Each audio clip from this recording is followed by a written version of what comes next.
झंझावाती दौरे सुरू आहेत, तुमचे सगळीकडे प्रचार म्हणावं लागेल आपला सुरू आहे, मात्र अजून ही यादी तुमची आलेली नाही, नावांची जाहीरता होत नाही, जागांचं पण स्पष्टीकरण घेत नाही. कुठं अडलंय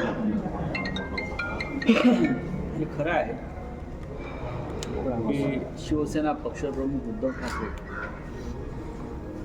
त्यांच्या संपूर्ण राज्यात झंझावाती दौरे सुरू आहेत.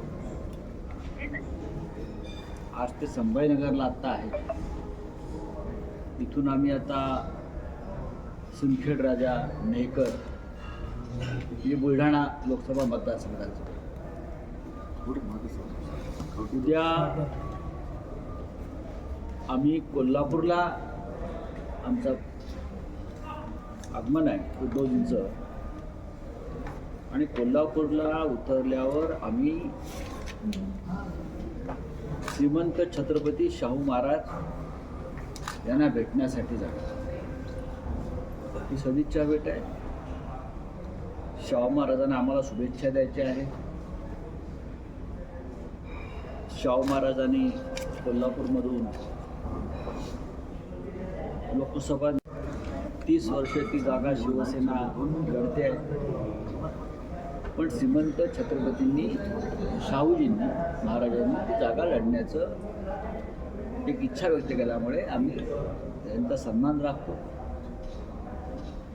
आणि मग त्यांना आम्ही पाठवतो पूर्णपणे तन मन धन जे का आमचं असेल ते आम्ही अर्पण.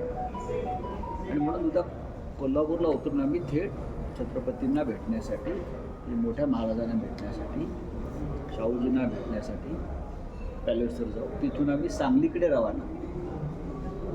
सांगलीमध्ये वसंतदादा पाटील यांच्या स्मारकावर आमचं जाण्याचा कार्यक्रम ठरला आहे. स्मारकावर जाऊ, वसंतदादांना श्रद्धांजली अर्पण करू आणि मग मिरजेला सभा आहे संध्याकाळी.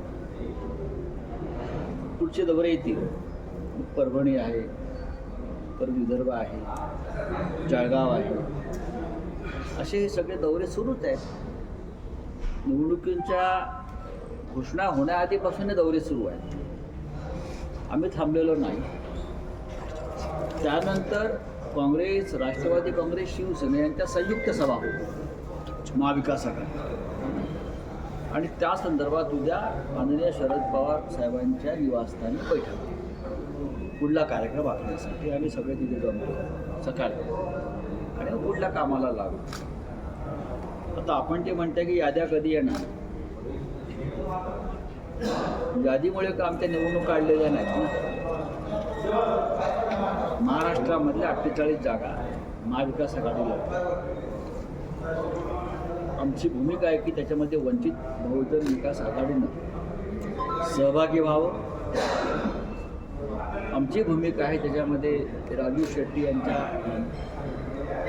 शेतकरी संघटनेनं सहभागी व्हावं, ही आमची भूमिका आहे. आणि त्या संदर्भात आम्ही अत्यंत सकारात्मक चर्चाही केली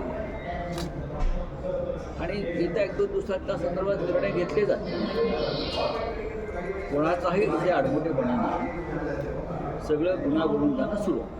मोठ्या महाराजांना पाठिंबा देणारे ते अपक्ष लढले तरी किंवा तुमच्या ते अपक्ष लढणार नाही, ते महाविकास आघाडीचे उमेदवार असतात.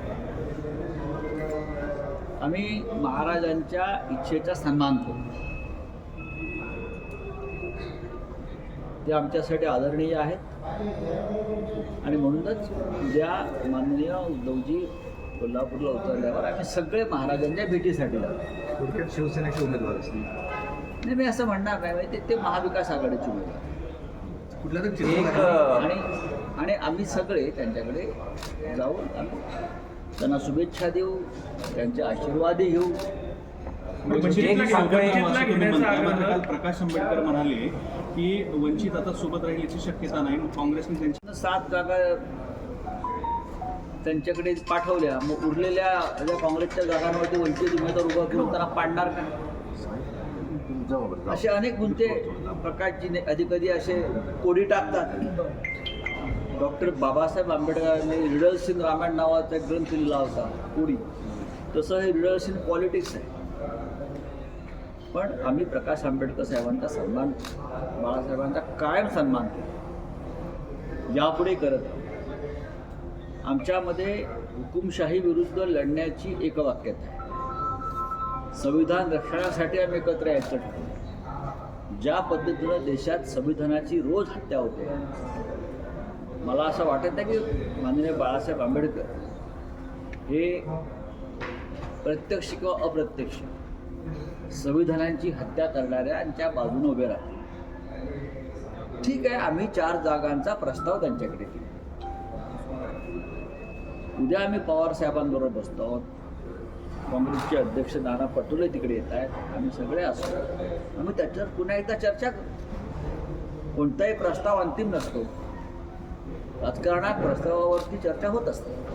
काल तुम्ही एक व्यंग्यचित्र ट्विट केलं होतं आणि आतापर्यंतचं आवडलेलं सगळ्यात चांगलं असं काही सांगितलं होतं आणि काल त्या बैठकाही झाल्या तिथे संध्याकाळी ते परतही आले. असं वाटतं सगळं कोणतं व्यंगचित्र आहे? तुम्ही जरा खुलासा केला तर बरं. राज ठाकरे काल दिल्लीमध्ये भेट झाली आहे. तुम्ही म्हणलात काल की रात्री नाही तर सकाळी झाली, पण ती सकाळी भेट झाली आहे आणि एक ठाकरे भेटतात म्हणजे महायुतीला या ठिकाणी नवीन साथीदार म्हणून भेटतात. मला त्याच्याविषयी माहीत नाही, पण राज ठाकरे हे उत्तम व्यंगचित्रकार आहेत, उत्तम कलाकार आहेत आणि आम्ही अनेक वर्ष एकत्र काम केलेलं आहे. त्यांच्या मनातल्या संवेदना आणि खंत त्या इतर कोणापेक्षा मला जास्त माहीत असतात. या देशाचा स्वातंत्र्य आणि प्रजासत्ताक हे मोदी आणि शहांच्या हातून कसं फासावर लटकवलं जातं आहे, अशा प्रकारचं एक उत्तम व्यंगचित्र त्यांनी मधल्या काळात काढलं होतं आणि ते मला खूप आवडलं. मी यात राजकारण पाहत नाही. त्यांनी ज्या भावना व्यक्त केल्या होत्या त्या देशाच्या भावना, त्या महाराष्ट्राच्या भावना. त्याच्यामुळे काल जर त्यांची भेट झाली असेल तर नक्कीच त्या संदर्भात त्यांनी तिथे चर्चा केली. जुने व्हिडिओ आपण लावणार का? तुमचे जुने व्हिडिओ दुसरं असं आहे की अनेकदा पुलवामा संदर्भात आपण विचार करतो, बोलतो, आपली खदखद व्यक्त करतो. श्री राज ठाकरे यांनी एका भाषणामध्ये पुलवामा हत्येमागचं रहस्य उघड केलं. त्यात ते असं म्हणतात, माझ्याकडे आहे ते, की पुलवामा हत्याकांडाच्या आधी हिंदुस्थानचे राष्ट्रीय सुरक्षा सल्लागार अजित डोवाल आणि पाकिस्तानचे राष्ट्रीय सुरक्षा सल्लागार यांची बँकॉक इथे एक गुप्त भेट झाली होती आणि त्या गुप्त भेटीनंतर पुलवामा हत्याकांड घडलं का, असा त्यांना प्रश्न पडला होता. मला असं वाटतं की कालच्या भेटीनंतर त्यांना त्यांच्या प्रश्नाचं उत्तर अमित शहानी दिलं असेल. संभाजीनगर लोकसभा आपले बालेकिल्ला आहे शिवसेनेचा.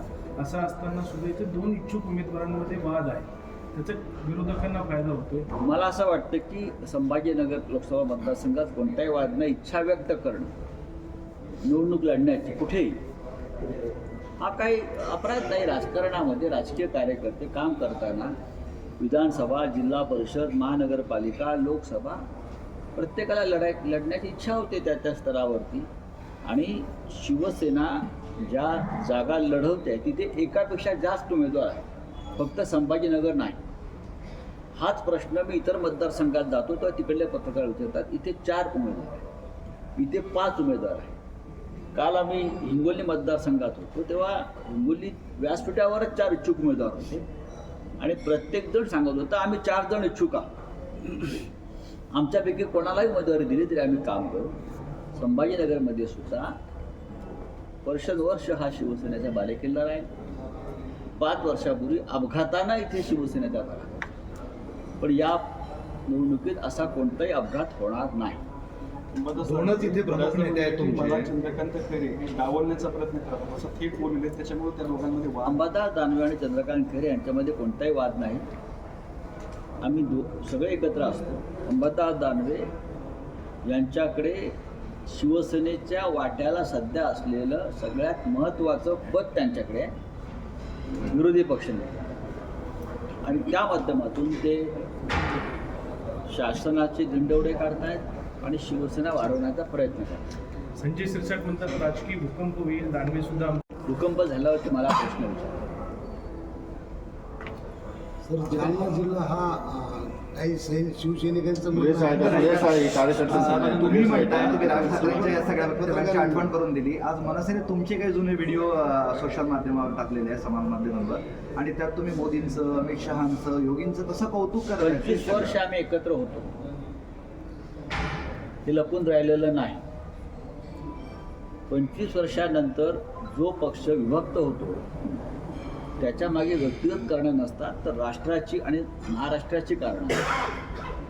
आज ज्या प्रकारे मोदी शहांचा भारतीय जनता पक्ष, मोदी शहांचं राजकारण, मोदी शहांची व्यापारी वृत्ती मुंबई आणि महाराष्ट्राला लुटून महाराष्ट्राला कंगाल करण्यासाठी बरं का एकही संधी सोडत नाही, अशा वेळेला कोणताही महाराष्ट्र अभिमानी माणूस त्यांच्याबरोबर जाणार नाही.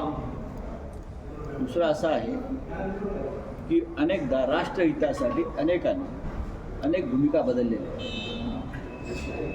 मी in the interest of nation and the interest of Maharashtra आणि मराठी माणूस म्हणतो.